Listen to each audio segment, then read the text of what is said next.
نوجوانوں کو بتانا کہ ان کی زندگی سے سیکھو۔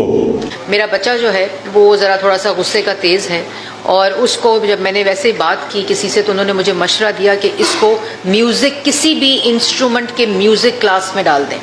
میرا یہ ایمان ہے اگر ایک انسان نے عظیم انسان بننا ہے تو نبی صلی اللہ علیہ وسلم کو رول ماڈل بنا لو۔ بچے دیکھیں اس میوزک کے ذریعے ہم پاکستان کی کس طرح بہتر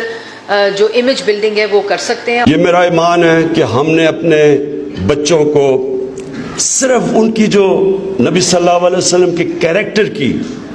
صرف جو مین کوالٹیز تھیں وہی اگر ہم اپنے بچوں کو بتانا شروع کر دیں۔ الٹرنیٹو پرووائڈ کرنا ہے کہ بچے کے ہاتھ میں لیپ ٹاپ ہو، بچے کے ہاتھ میں میوزک کا سکل ہو۔ مدد کریں ہماری تاکہ ہم وہی اصولوں کو بنائیں اور ہم اس کے بعد اپنی یونیورسٹیز میں یہ پڑھائیں، اپنے اسکولوں کے اندر بچوں کو بتائیں کہ مسلمان ہے کیا کوالٹیز چاہیے مسلمان کے لیے، وہ بنیادی کوالٹیز پہلے بتائیں، پھر اسلام کی تاریخ بتائیں۔ سب سے امپورٹنٹ بات ہے کہ اگر یہ تمام چیزیں اگر یونیورسٹی اسٹوڈنٹس، پاکستان کی 66% آبادی جو یوتھ ہے، وہ اگر اس چیز کے ساتھ جب لنک ہوگی تو پھر کے ہاتھ میں میوزک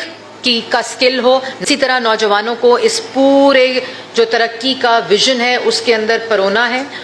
فلم ڈویژن کے ذریعے، میوزک ڈویژن کے ذریعے۔ فیصلہ کیا ہے کہ ہم اب اسلام کی تاریخ کو ہم ان کی فلمیں بنائیں گے تاکہ ہمارے بچوں کو پتہ چلے کہ خالد بن